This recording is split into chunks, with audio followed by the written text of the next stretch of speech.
What's going on, everybody? J-Man Espresso back with another video for you, and we got some more Battlefield 3 video here.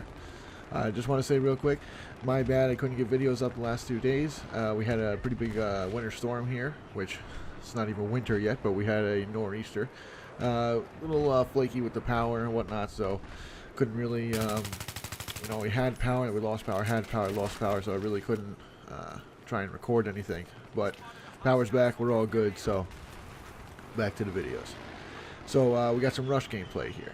As I said in one of my previous videos, I was waiting a little bit to hop into Rush, and I decided the other night I wanted to play some Rush. I mean, as simple as that. I've been playing mostly Conquest, haven't even really playing Team Deathmatch at all. So I figured let's jump into Rush. So this first base here, pretty active on this first base. I get this arm here, but they disarm it a couple times. But I'm glad that I waited a little bit, because this whole like loft area with the, these different levels and whatnot around this base, this is a very critical area on this base here when you're defending.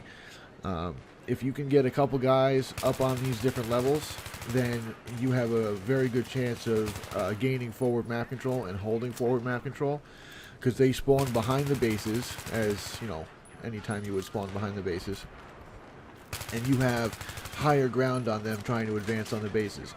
And just like in real life, higher ground is always going to be the win. It's much easier to aim down than it is to aim up, so I hang out up here, and I thought that no one was going in to disarm it. I was watching the map, but I guess someone gets in there without me knowing it and gets to disarm. Takes us a couple more tries, but I'll spoil it for you. We do get the arm finally.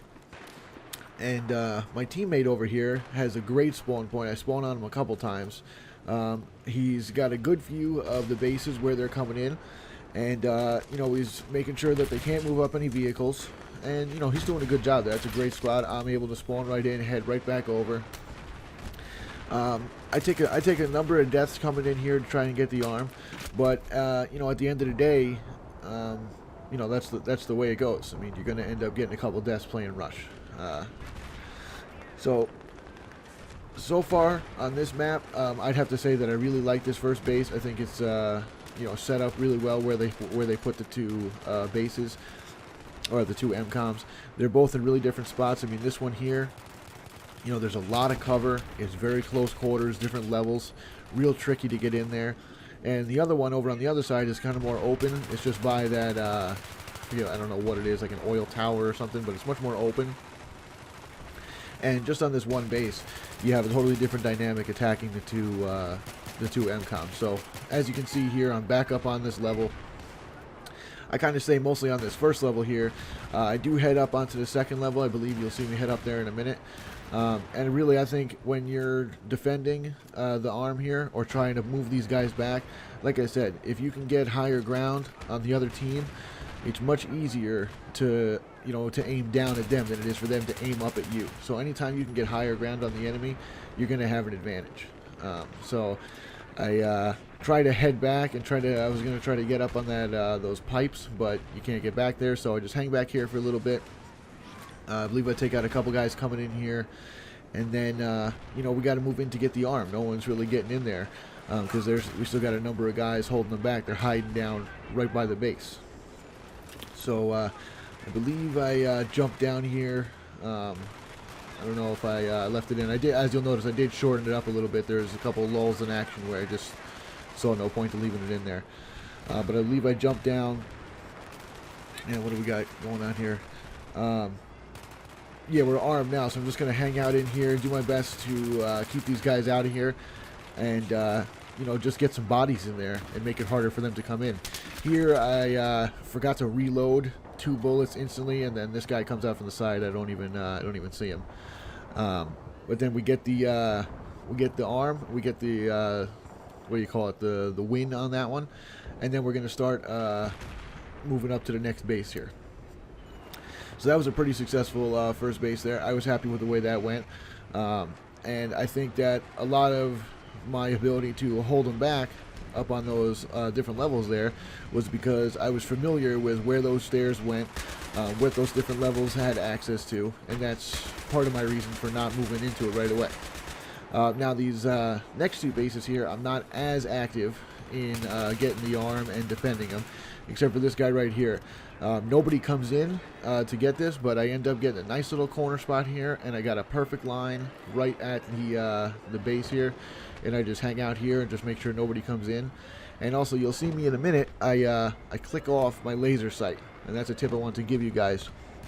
When you're using the laser sight or the tactical light, both of those are very useful. I prefer the laser sight because I always like something that helps out your hip fire, because that really helps in engagements where you're not prepared for them, where you're running somewhere, guy pops out of nowhere.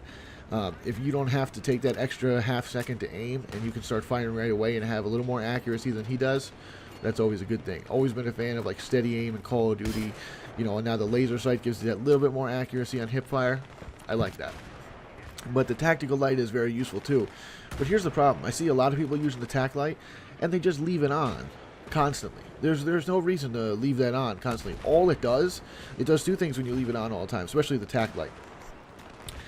It blinds your teammates as you're running by them. I can't tell you how many times I'm getting blinded by my own teammate running in the middle of the daylight with his flashlight on. And two, it gives away your position to the enemy. All right, it's actually not that easy to see the other team. The camouflage on the enemies is pretty good, and you know, you blend into the environment really well. So, you know, there's no reason to have a huge flashlight on your gun when you're not even, you know, going to be encountering any enemies. You're just moving from point to point. Now, when you're in closer quarters and you're, you know, checking your corners, clearing out rooms, you know, then you can put the flashlight on, because that's when you're going to need it, when you need to blind somebody right away. But there's absolutely no need to leave it on and just give away your position.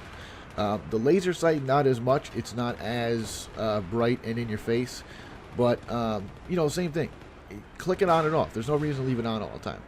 You know, be conscious of that, because that can really give away your position. And you know, I mean, it doesn't take much for somebody to find you and drop you. All right, so anything that any help that you can take away from the other team and them finding you, that's always a good thing.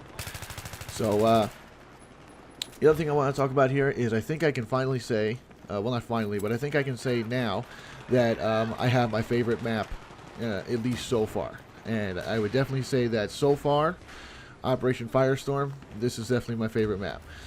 Played it on Rush a couple times, but played it on Conquest a lot, and I think it works great either game mode. I also played a couple team deathmatch games on there, but I'm not really into, you know, team deathmatch. I kind of just play that to, you know, it's like the first game of the day to warm up, or just, you know, something to change things up. That's not really what I'm going to play on Battlefield.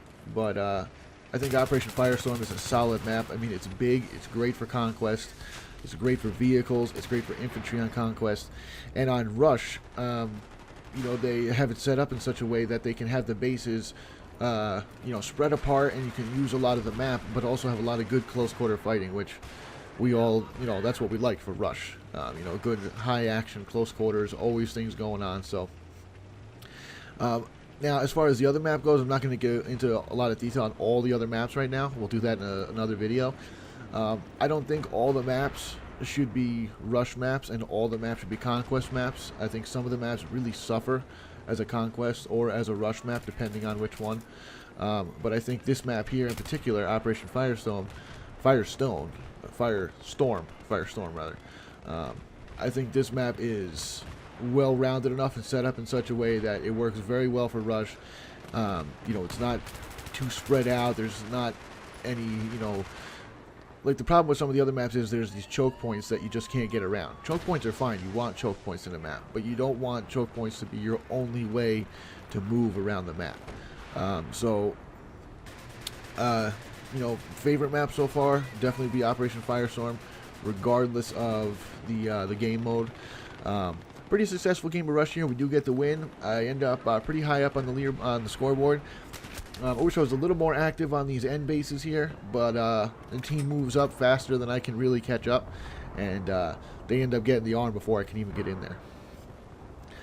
So yeah, that's that's my video there for you.